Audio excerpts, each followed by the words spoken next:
So this video is pretty much just going to be a pretty big meme, if I'm being honest with you guys. And while that might be the case, I do owe it to you to make this video. If I said if you guys got 1,000 likes within the first 24 hours, I would do another one of these videos and pretty much conclude the season where I do the sandbox weapons. And you guys did that within like the first 7 hours or something. We already had like 1,100 likes. So you guys, I totally underestimated the power that you guys actually have. If I'm being honest with you guys, I did not think that was actually a possible goal, like to get it that quickly.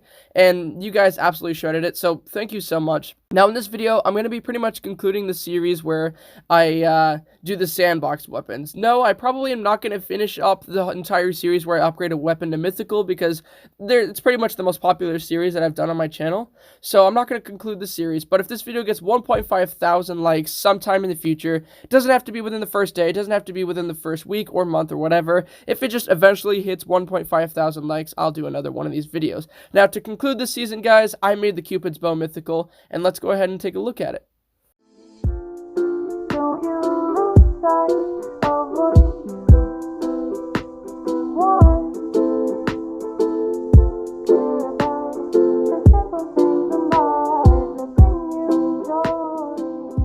Alright, so there's more or less two things I gotta talk about here. One is the mythical Cupid's bow itself, and then two, the entire set as a whole, because as you guys know, I now have the entire sandbox set on mythical, and it took me a while to get to this point. You know, a lot of videos had to be made, you know, I did some other weapons here and there, and then I found out that a lot of you guys really thought it was funny or entertaining overall if I did this set in particular. So after a bunch of videos, I managed to finally go ahead and get the entire set on mythical. So as you guys know, and if you don't know, by the way, I have a video for each of these weapons in the sandbox set individually up on my channel on mythical. So if you want to go to my channel and look up the previous videos that I did on each of these weapons individually, you are more than welcome to do so. They are up on my channel. Now about the Cupid's bow itself, it is absolutely outstanding. It is such a good weapon. It one-shots to regular armor and two-shots to clan armor.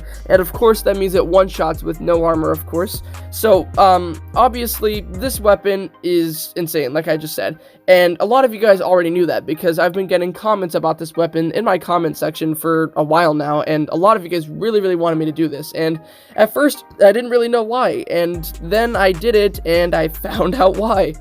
This weapon, like I said, one-shots to a lot of people, because not a lot of people have the, you know, the best clan armor out there. Sure, there are a lot of you that probably know a lot of people that do, but most of the people in this game are casuals, and they won't have the best clan armor. So in most games, you'll probably end up going up against someone who doesn't have that armor, and with the Cupid's bow, they'll get one shot with it. So not only does this have a very large amount of damage, like this will one shot to non-clan armor, and additionally to that, it has very good fire rate as well. For a weapon like this, usually weapons have like a decent fire rate will have decent damage, just so it balances out a little bit.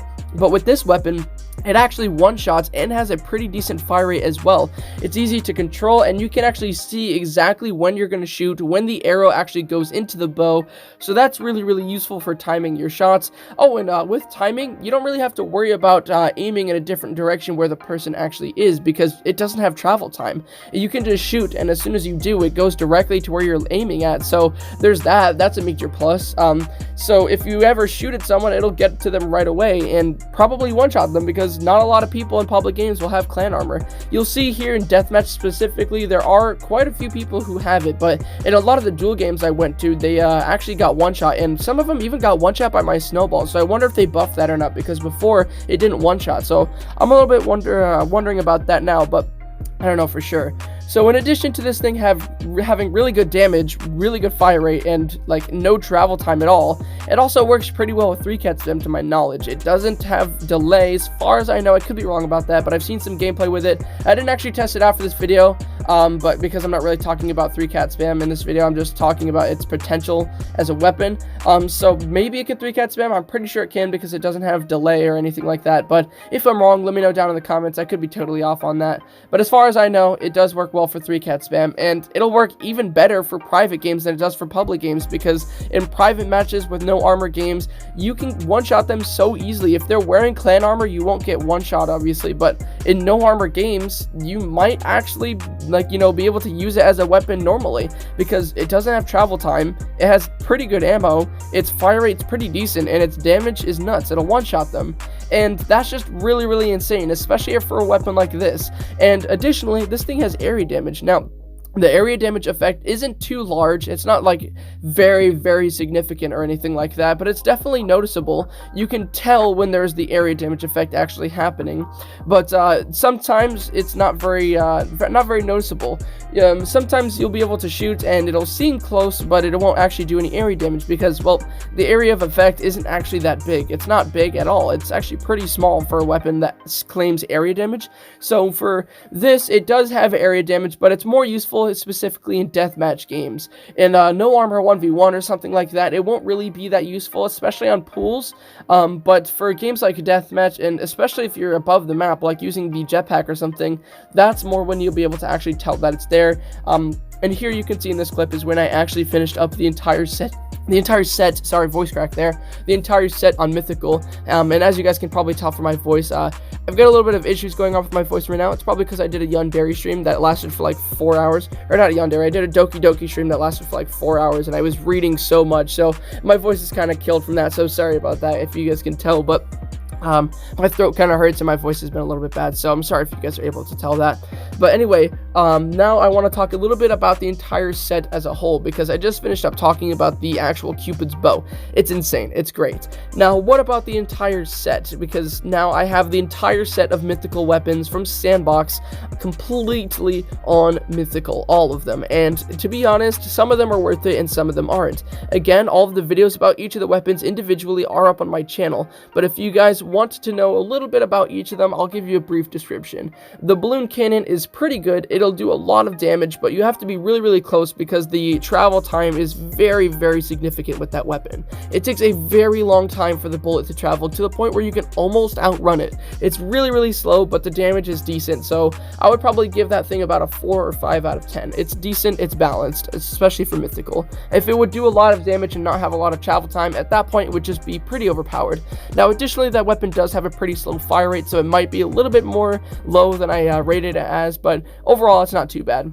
The Mythical DJ gets a 0 out of 10. It's terrible. It's has a very slow fire rate. The time when the bullet actually goes off, or like the actual damage will happen, is inconsistent with the visual effects that happen when it seems to fire. So you'll actually have a timing mess up. And additionally, it has a very slow mobility as well.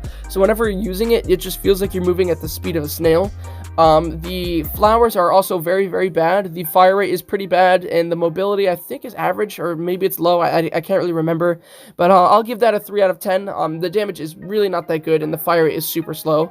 The snowballs are pretty good. The fire rate's pretty slow, but the travel time is not as slow as the mythical balloon cannons. So it's a little bit better in travel time in that wise, but the damage is also higher than the balloon cannon, and it's overall pretty fun to use because it's snowballs. So I'll give that a 6 out of 10. The sniper, the Cupid's bow, is probably a 9 or 10 out of 10 because it's 1 has really good damage, 2 doesn't have any travel time, 3 has a decent fire rate, and 4 doesn't feel like I'm moving that slow with it, and 5, it works well with 3-cat spam, so I might try it out sometime.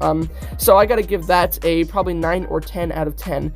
Now, with the fireworks launcher, I kind of have some mixed feelings about this.